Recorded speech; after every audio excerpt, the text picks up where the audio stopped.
पतित पावन सीताराम सीताराम सीताराम। भज प्यारे मन सीताराम सीताराम सीताराम। भज प्यारे मन सीताराम। रघुपति राघव राजा राम पतित पावन सीताराम। रघुपति राघव राजा राम पतित पावन सीताराम सीताराम सीताराम। भज प्यारे मन सीताराम सीताराम सीताराम। भज प्यारे मन सीताराम। बोलिए सियापति रामचंद्र भगवान की जय। राघवेंद्र सरकार की जय। जय जय श्री राधे जय जय श्री राधे। सभी भक्तों से निवेदन, बहुत एकाग्रचित्त होकर के सत्संग के प्रत्येक शब्द को हृदयंगम करने का प्रयत्न करें। एक चौपाई जो आप और हम लोग अधिकांश बोलते हैं, लेकिन उसका प्रयोग कैसे किया जा सकता है, जो तर्क हम देते हैं लेकिन हम असल में वैसे नहीं करते। क्या चौपाई है वो, ध्यान से सुनिएगा। जाकी रही भावना जैसी, प्रभु मूरति देखी तिन जैसी। कहने का मतलब, जब भगवान राम धनुष यज्ञ में पधारते तो उनको सबने अलग अलग रूप में देखा, और जैसा देखा उसके पीछे उनकी अपनी भावना थी। बहुत ध्यान से सुनिएगा। भगवान राम को जब जनकपुर में भगवान पधारे तो वहाँ सब लोगों ने अपने भावना के अनुसार देखा।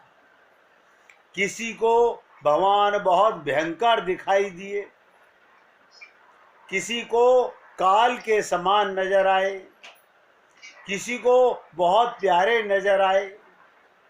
उसमें साथ में ये भी बताया गया कि जिसको जैसे लगे, ध्यान सुनिएगा, जिसको जैसे लगे उसके पीछे भगवान का नहीं स्वभाव था, हमारी मनोवृत्ति थी। हमारे मन का जैसा भाव वैसा भगवान रूप नजर आता है। बहुत एकाग्रता से सुनिएगा। अपना स्वभाव था, भगवान का स्वभाव नहीं। भगवान तो सिया राम में सब जग जानी, ये हमारे मनोवृत्ति है। सुग्रीव जी की ध्यान देनेगा, सुग्रीव जी को कथा आती है, उसमें सुग्रीव को श्री राम और लक्ष्मण डरावने लगे। ध्यान से सुनिएगा। उन्होंने हनुमान जी से कहा कि आप जाइए भगवान के पास, ये कौन है देखिए, जाके मालूम कीजिए। इसका मतलब सुग्रीव को डर लगा, क्योंकि उनके मन में अपने भाई बाली के प्रति भय था। इसका अर्थ ये, जो भाव हमारे अपने अंदर है वैसा ही हमें दिखाई देता है। अगर हमारे अपने अंदर अभिमान होगा तो अधिकतर मौकों पर हमें सामने वाले में अभिमान दिखाई देता है। ये बहुत अच्छा तरीका है। अगर हम सजग हों, ध्यान से सुनिएगा, अगर हम सजग हों और हम जान सकें कि इस समय हम कैसे हैं, तो अब क्या हम अपने को सही साबित करने के लिए इस चौपाई का दुरुपयोग करेंगे? कभी प्रयास नहीं करेंगे। अभी हमें जो दिख रहा है वो हमारा ही सच बता रहा है। देखिएगा, बाद में सुग्रीव परम धन्यता को प्राप्त होते हैं, उनकी भावना बदल जाती है। क्या भगवान बदल गए? आप सोचिएगा, जो सुग्रीव पहले भगवान राम लखन को देखकर भयभीत थे, उनके प्रति बाद में भावना बदल गई। इसका मतलब क्या हुआ? हमारे मन का ही रूप, हमारा ही स्वभाव हमें रूप बनकर के सामने आता है। हम अपने को सही सिद्ध करने के लिए या तो स्वयं अपने लिए इस चौपाई का प्रयोग करते हैं या किसी और के कंधे पर बंदूक रखकर चलाते हैं। अपने ज्ञान की प्रशंसा पानी हो तो ठीक, लेकिन उच्चतम भावना का विकास करना है तो अलग बात है। इसलिए ध्यान से सुनिएगा, ये आवश्यक है हम लगातार अपने आप को जांचें। मैं बार बार कहता हूं, आप अपने आप को रीड करो। अच्छा, अपने आप को क्या रीड करना है? अपना चेहरा जाकर के आईने में नहीं देखना, अपने स्वभाव को देखो, अपने मन के भावना को परखो। बिगड़ा हुआ मन है, हम नहीं पहचान पाते।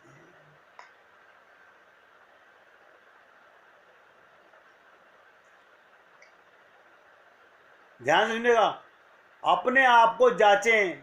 जो हमें लग रहा है क्या वो सत्य है? हमने कुछ मान लिया, हम मंदिर में गए, हम गुरु के पास गए, हमने 1 घंटे सत्संग सुना, हमने अपने आप को थोड़ा सा, कभी 2-4 आंसू आ जाएं, हम मान लेते हैं हम भगत जी बन गए। अपने आप को जांचिए, ममता अभी है, मोह अभी है, आसक्ति अभी है, तो ये भ्रम झूठा था।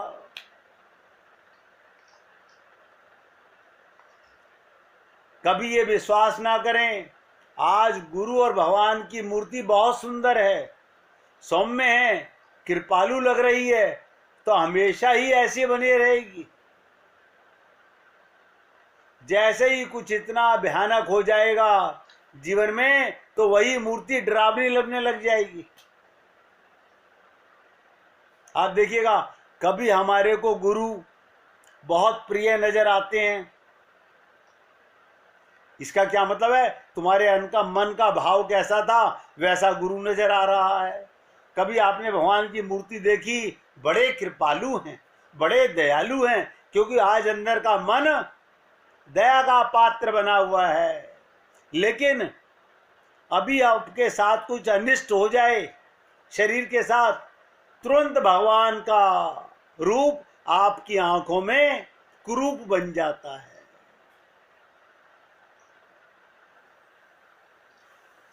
संशय आ सकता है, और यही वो मौका भी है जब आप चौंक जाएं, अरे ये क्या हुआ?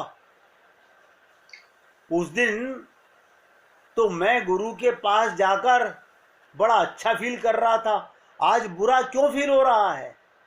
क्या गुरु बदल गया? क्या भगवान बदल गए? ना, मेरे अपने मन की भावना बदलती रहती है। ये मन चलायमान है, हमारी कामना पूर्ण हो जाए, किसी दिन सत्संग में संत ऐसी बात बोले जो हमें बहुत अच्छी लग रही है, तो अपने आप को रीड कीजिए, कहीं ऐसा तो नहीं मेरे मन की चालाकी, मेरे मन की जो भावना थी वही गुरुजी ने कह दी, इसलिए गुरुजी का सत्संग आज बहुत अच्छा है। जिस दिन आपको चोट लगे उस दिन लगे आज तो गुरुजी ने बड़े कड़वे शब्द बोले। इसका मतलब गुरुजी कभी मीठे और कभी कड़वे हो जाते हैं।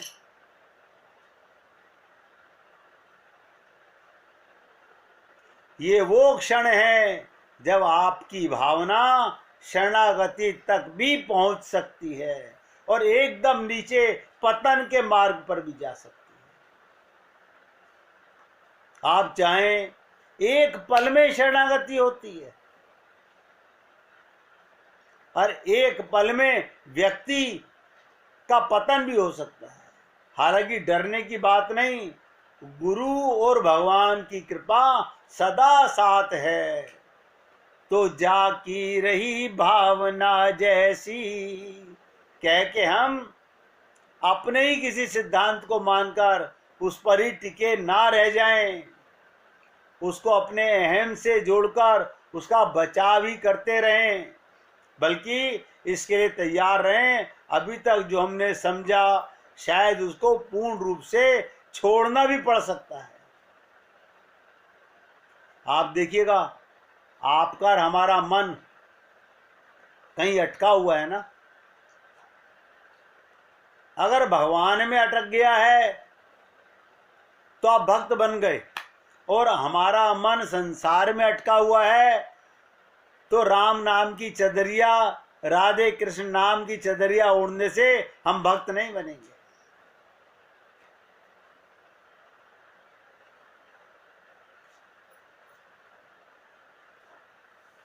जब केवल कल मैं आपसे भरत जी की चर्चा कर रहा था कि प्रयागराज में जिन्होंने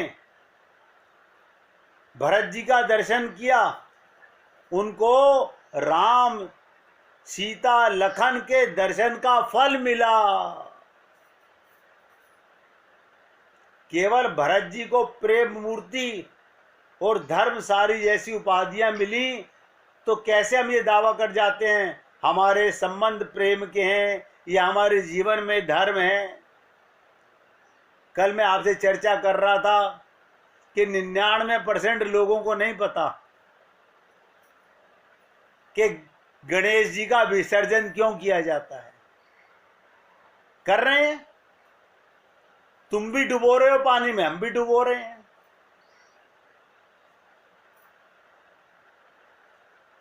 आप देखते हो महाराष्ट्र में तो लोग समुद्र के अंदर लाखों लोग जाकर के गणेश जी की डुबकी लगा रहे हैं, लेकिन पता किसी को नहीं है।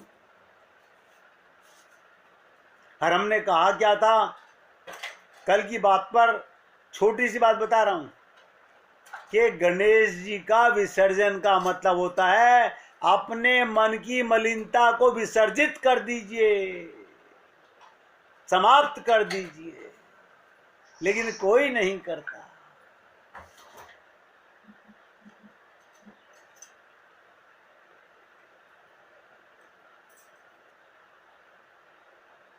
जब परम पूज्य महाराज कहते हैं भरत अनुकरणीय हैं, तो इससे पता लगता है प्रेम और धर्म दोनों सीखना पड़ता है।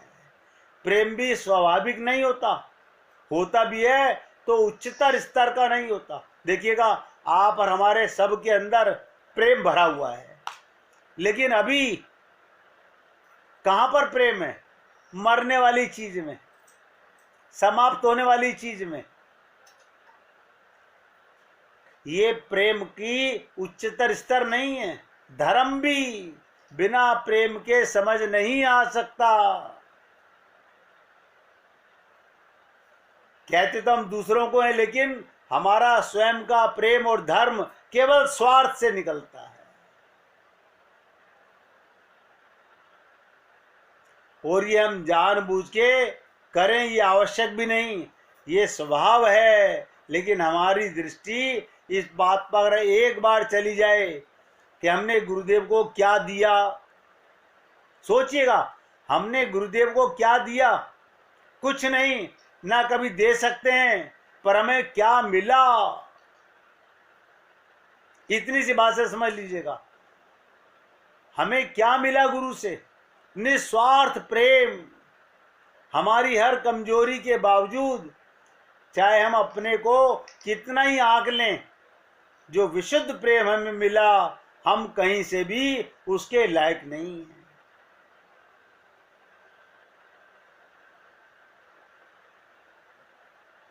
आप देखिएगा, जब आप और हम लोग अपने घरों में दृष्टि जाती है, आंखें बंद करके आप पूरे घर के दर्शन कर लेते हैं ना। आपने आंख बंद की, आपको पता है मेरी अलमारी कौन से कोने में रखी है, लॉकर कौन से कोने में रखा है, सोफा कहाँ रखा हुआ है। जब अपने ही घरों में दृष्टि जाती है, बाहर का तो कौन ही कहे, तब इतना कुछ दिखता है, एक शब्द भी लिखना मुश्किल है।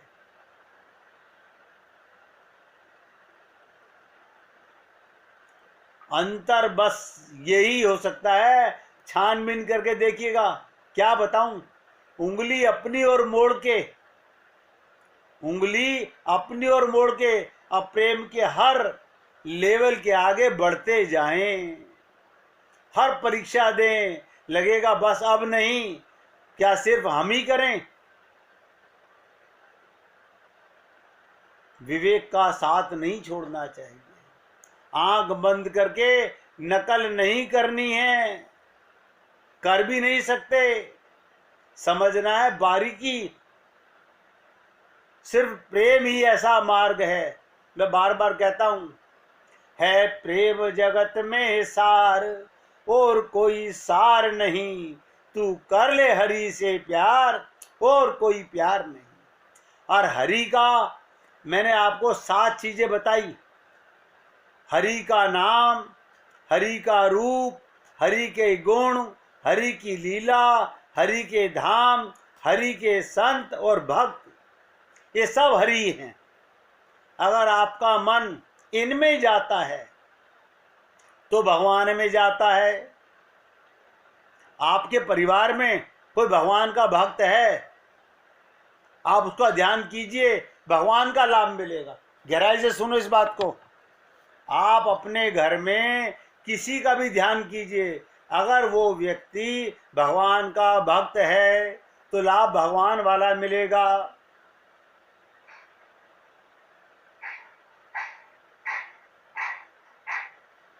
इसलिए मैंने कहा, सिर्फ प्रेम ही ऐसा मार्ग है जिससे हमारे भीतर मूलभूत परिवर्तन आ सकता है। हम सब बदलना चाहते हैं, प्रेम से बदला जा सकता है। और ये वो प्रेम नहीं जिसको हम प्रेम कहते हैं। उस प्रेम का आधार स्वार्थ होता है।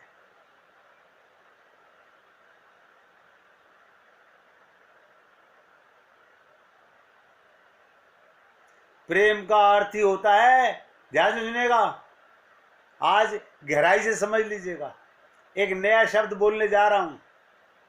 प्रेम का अर्थ होता है अपने खिलाफ जाना। शरणागति भी बिना भय अब प्रेम के नहीं होती। थोड़ी अजीब बात है, लेकिन भय भी उसी से लगता है जिससे प्रेम हो। अहंकार भी प्रेम में गलित होने लगता है।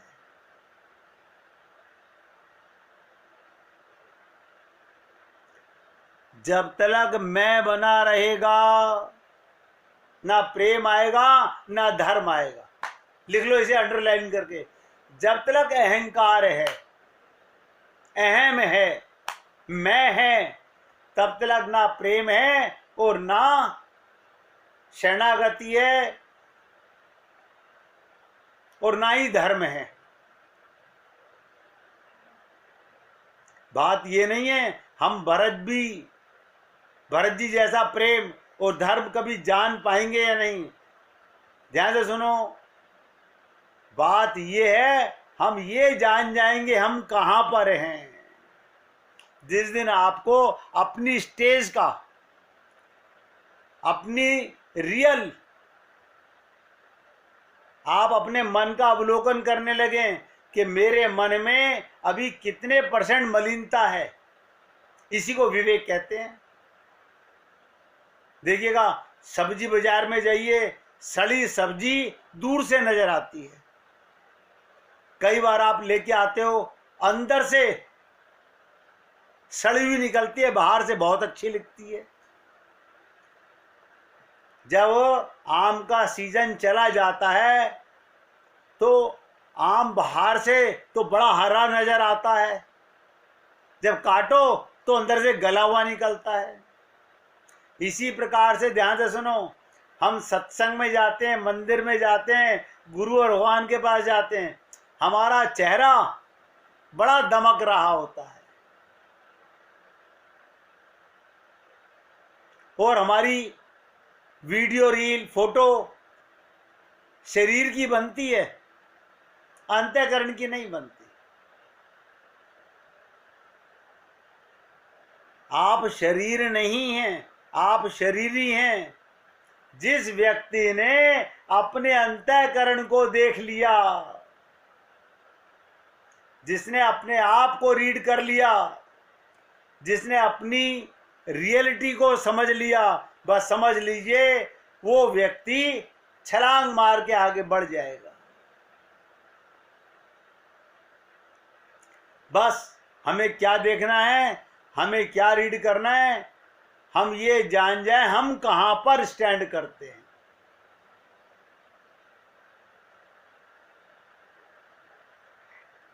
जिस व्यक्ति को अपने आप को रीड करना आ गया, अपने आप को देखना आ गया सही सही, और वहां से एक पग भी आगे बढ़ा लिया तो रास्ता खुल जाएगा। देखिएगा, जैसे हम चेहरे के दाग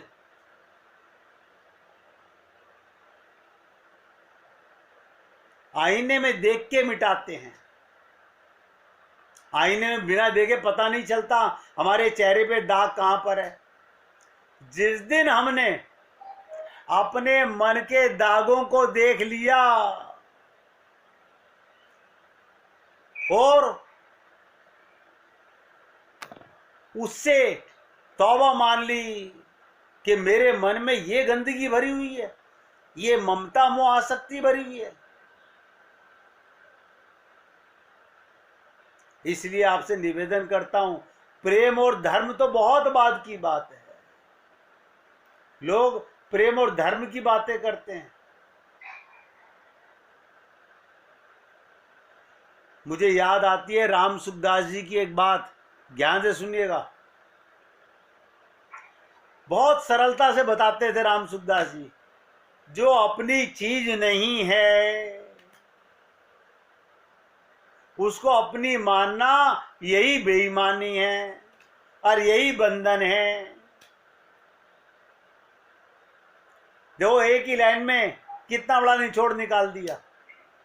राम सुखदास जी कहते थे, जो चीज अपनी नहीं है उसको अपनी मानी यही बेईमानी है।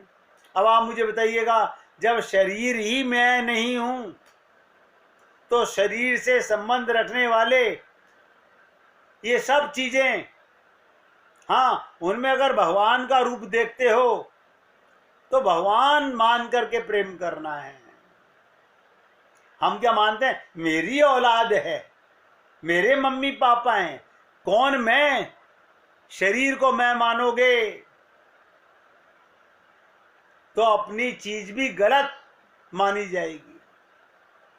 यही हमारी बेईमानी और यही हमारा बंधन है।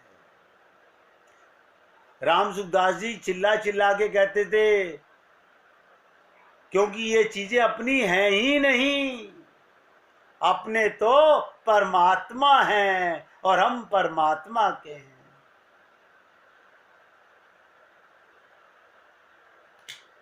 हम राम जी के राम हमारे हैं। बस मन में एक भाव हो, मैं भगवान का और भगवान मेरे हैं।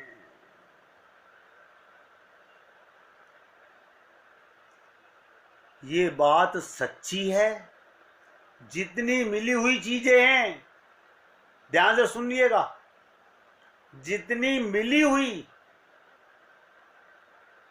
क्या मतलब, चाहे स्थूल शरीर हो, चाहे सूक्ष्म शरीर हो, चाहे कारण शरीर हो, ये सब संसार के हैं। और तो बताइए मैं क्या कहूं। आपका शरीर आपका नहीं है, मिला हुआ है। आपके मन बुद्धि इंद्रियां आपकी नहीं है, मिली हुई हैं। अब आप बताइए, आप तो परिवार को अपना मान रहे हैं, मकान दुकान संसार को अपना मान रहे हैं।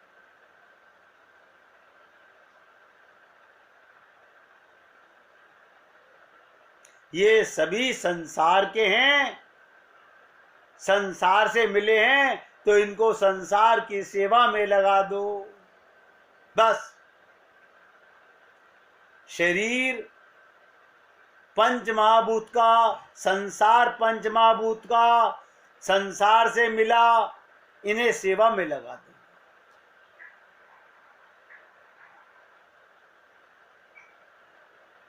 उनकी चीज उनको बता दी, उनकी चीज उनको सौंप दी और उन्होंने स्वीकार कर ली। ये उनकी कृपा है। अपने आप को भगवान को दे दिया, अपनी चीज संसार को दे दी, तो सदा के लिए निहाल हो जाओगे,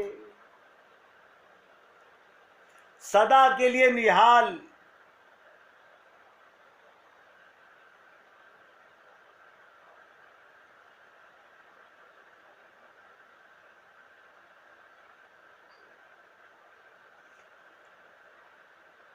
भगवान शंकर क्या कहते हैं, ध्यान से सुनो। हे पार्वती, हे उमा, कुंभकर्ण, कुंभकर्ण जो नीच राक्षस और पाप की खान था, उसे भी राम ने अपना परम धाम दे दिया।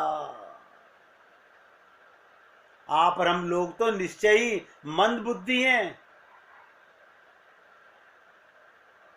ये जानकर जब पापी से पापी को भी भगवान अपना धाम दे देते हैं, तो हमें क्यों नहीं देंगे।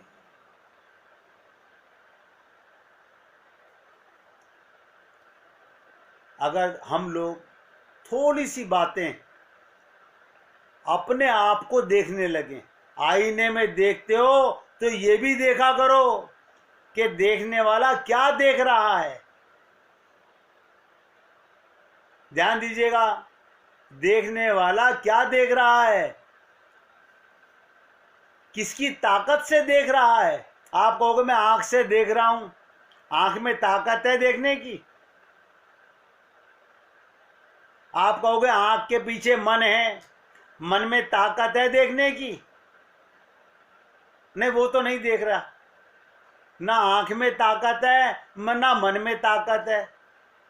अब आप कहोगे टॉर्च के अंदर बल्ब जल रहा है, आगे रोशनी फेंक रहा है और रोशनी में चीज नजर आ रही है, लेकिन ये बल्ब में ताकत है या प्रकाश में ताकत है या पीछे छुपे हुए सेल में ताकत है।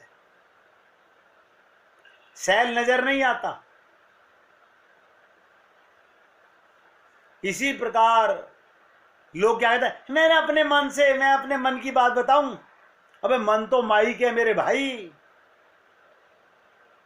अपनी बात तो आत्मा की बात है। यहां तक पहुंचना बहुत बड़े त्याग की कमाल है।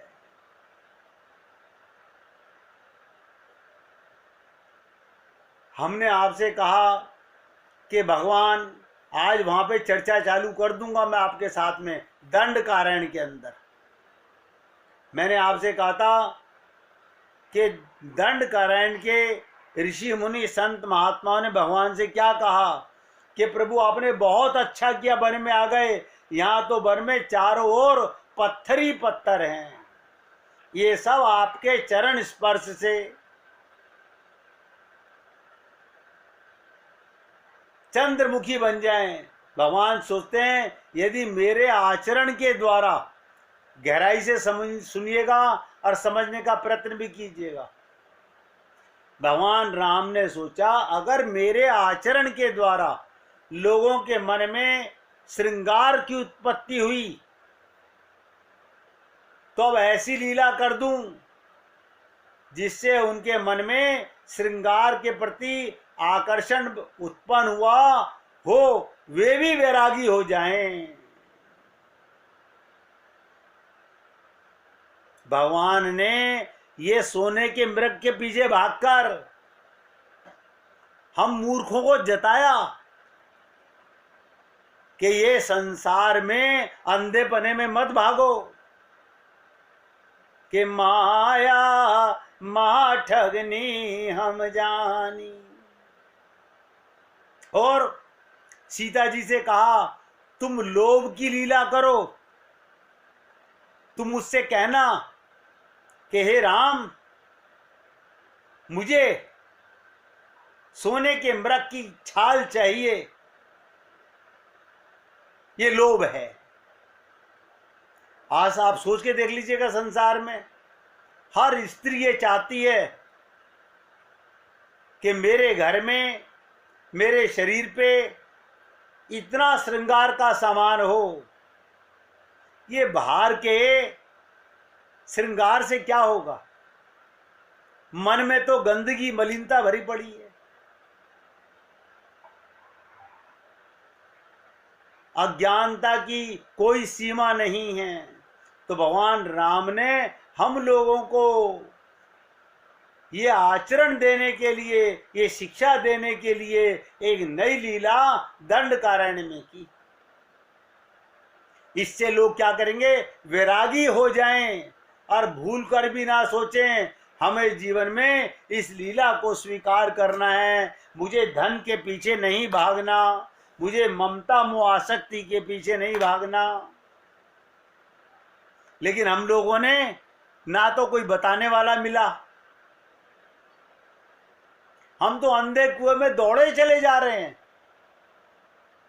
पुनरपि जननम पुनरपि मरणम, बार बार मर के आते हैं संसार में, फिर मर जाते हैं, कमाते खाते बस यही करते चले जाते हैं। जो चार तरह के कर्म हम कर रहे हैं वो सारे पशु पक्षी भी कर रहे हैं। देखिएगा, वो भी अपने परिवार का पालन करते हैं, वो भी काम में लिप्त हैं, हम भी काम में लिप्त हैं। बस हमारे में और जानवरों में अंतर क्या है, वो जोड़ते नहीं हैं। हम लोग जोड़ने में लगे हुए हैं। और हमने कहा कि जोड़ो तो भगवान का प्रेम जोड़ो। ये शरीर क्यों मिला, गुरु मिल गए, और ये ज्ञान नहीं मिला कि शरीर क्यों मिला और गुरु क्यों मिले, तो ना तो गुरु के मिलने का कोई लाभ, ना शरीर मिलने का कोई लाभ। मैं बहुत कड़वे शब्दों में बोल रहा हूं। गुरु की प्राप्ति का मतलब गु माने अंधकार, रू माने प्रकाश। जो हमें अंधकार से प्रकाश की ओर ले जाए वो हमारा गुरु है।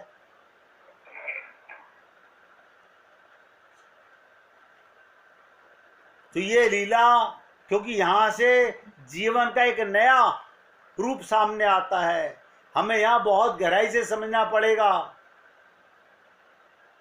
लोग, सीता जी लोभ की भूमिका निभा रही हैं और भगवान काम की निभा रहे हैं, जबकि वो पूर्ण काम हैं। और सीता जी भी साक्षात्कार लक्ष्मी हैं। सोचिएगा, जो सीता जी अयोध्या जनकपुर के वैभव को छोड़कर वन में चली आई, दशरथ जी के रोकने पर भी जिनके मन में कोई आकर्षण उत्पन्न नहीं हुआ, वो सोने के मृग के पीछे देख करके व्यग्र हो उठी। ये बात तर्क संगत नजर नहीं आती, लेकिन कौन जाने वहां लीला कर रहे हैं। हम तो कह रहे हैं बेटा यही उम्र है, कमा लो बेटा, यही उम्र है, कमा लो।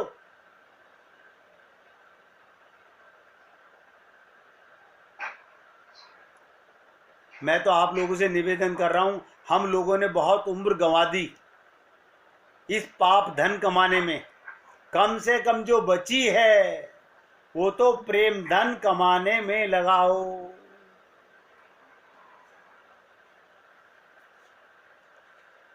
यही प्रेरणा लेनी है कि सीता जी लोभ की लीला कर रही हैं, किस लिए? हमें जगाने के लिए कि सोने के मृग को देखकर उसे पाने को व्यग्र हो उठी। इसके द्वारा भगवान मानवीय लीला का निर्वाह करते हैं। जब लक्ष्मण जी वन में गए थे तब भगवान राम ने सीता जी से क्या कहा था? ये रामचरितमानस की चौपाई है जिसकी मैं सारी व्याख्या आपको कर रहा हूं कि सुनो प्रिय व्रत रुचिर सुशीला, मैं कछु करिब ललित नर लीला। अब मैं मनुष्य की कुछ अलग लीला करने वाला हूं। पहले कीर्तन कीजिए।